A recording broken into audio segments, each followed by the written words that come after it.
Hey guys, so you know this is actually part 2 of a series I'm going to be doing with the Thirsty Kraken Tavern. In the event that you haven't seen part 1, click somewhere here on the screen or in the description below to find out more.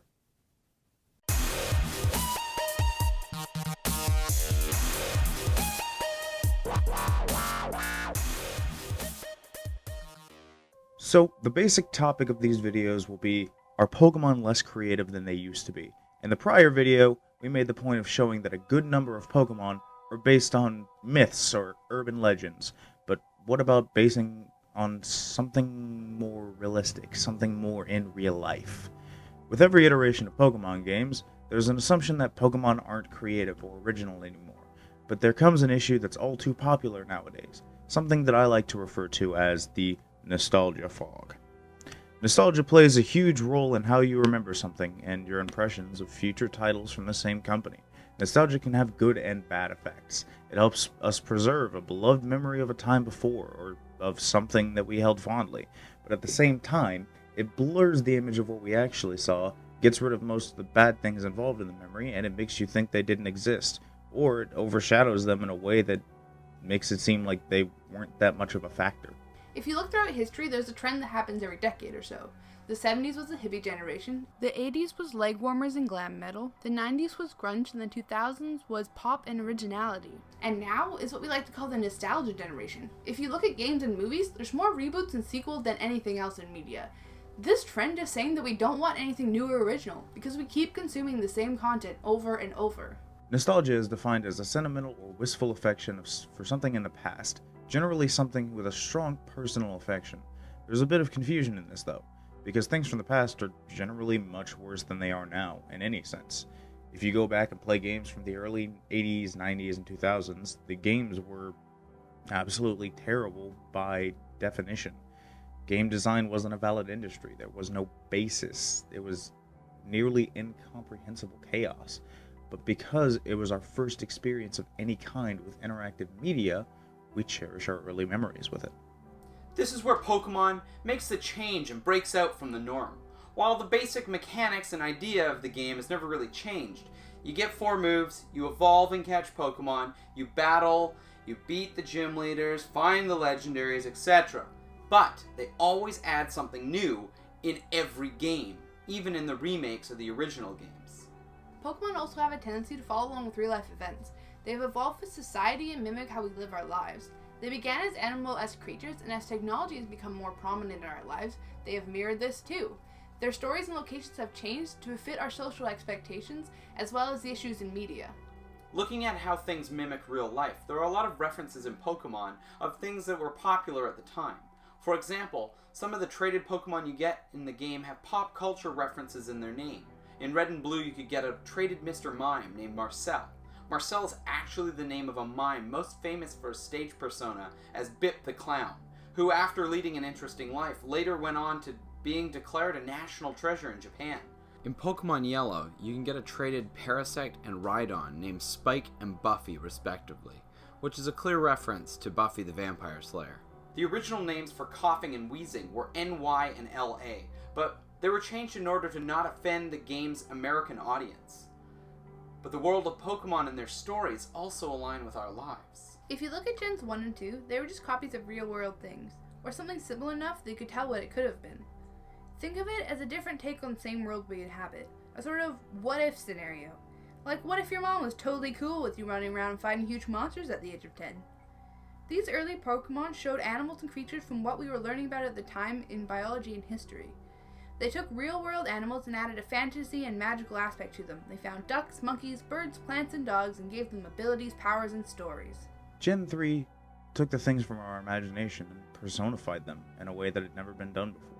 Dragons, great beasts from the imagination, monsters, and legends became real. One of my favorite Pokemon is based more on reality than anything else. The alien virus Pokemon Deoxys is closely based on DNA, or deoxyribonucleic acid, which is where it gets its name from. And it's one of the reasons it changes form. DNA degrades and changes over time, eventually creating something entirely different from the original.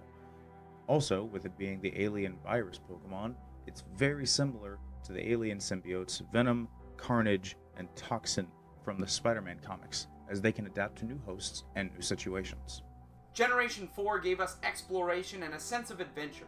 The world was massive, and it seemed like there was always another corner to find something new in, a new place to go, or more of these strange mysteries to discover. Generation 5 gave us a more realistic grasp on the concept that good and evil aren't always black and white, as well as a look into how our civilization has affected animals. Two good examples of this would be Cophagragus and Garbodor. Cophagragus is literally a coffin, and Garbodor is a physical representation of how pollution has affected the world. We've all seen something like him lurking in our sink drain. Am I right?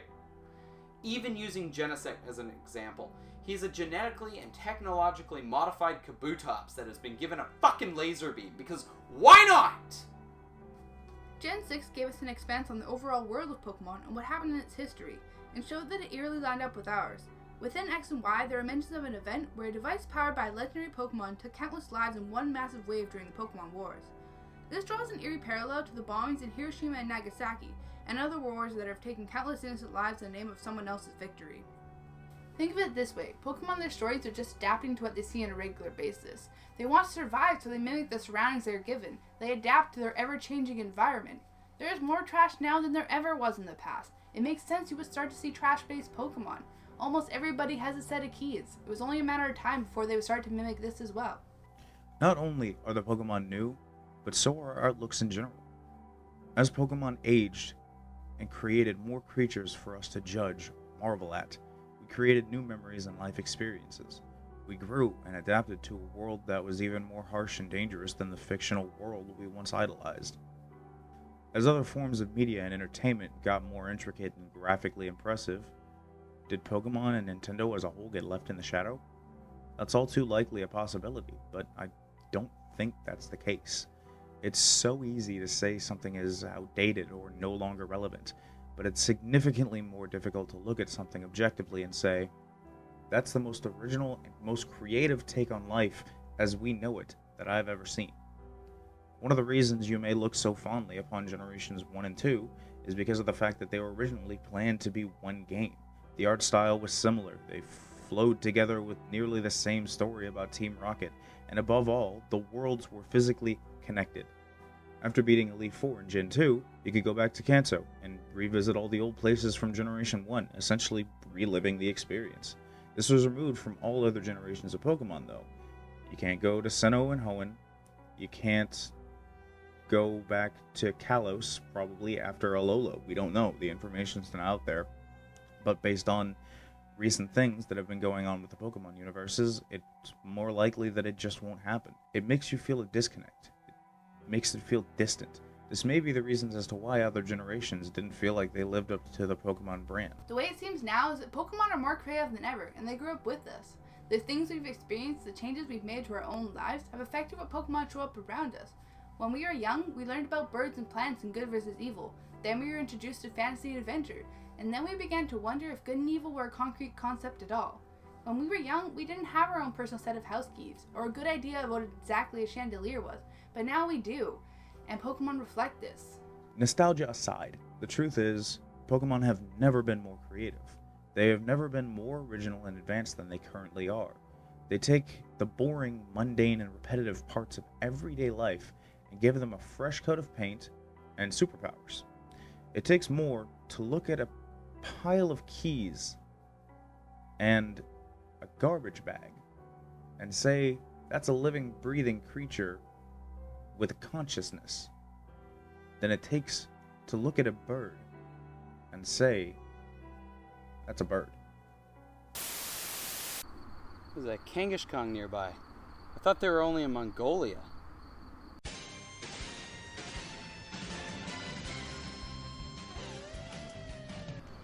Bet if I hurried, I could catch it. Hey, I caught it! So, with that being said, thanks for watching everybody. A lot of time and effort went into this video. We did a lot of research. We went through a lot of different sources and sites, so it would be a great help if you gave us a like, and if you favorited the video, and if you shared it around. We would love that. Also, please don't forget to subscribe here at Electric Squid Entertainment, as well as go subscribe to the Thirsty Kraken Tavern. Right here. Right here. Just right here. Go do that. Do that. Bye, everybody.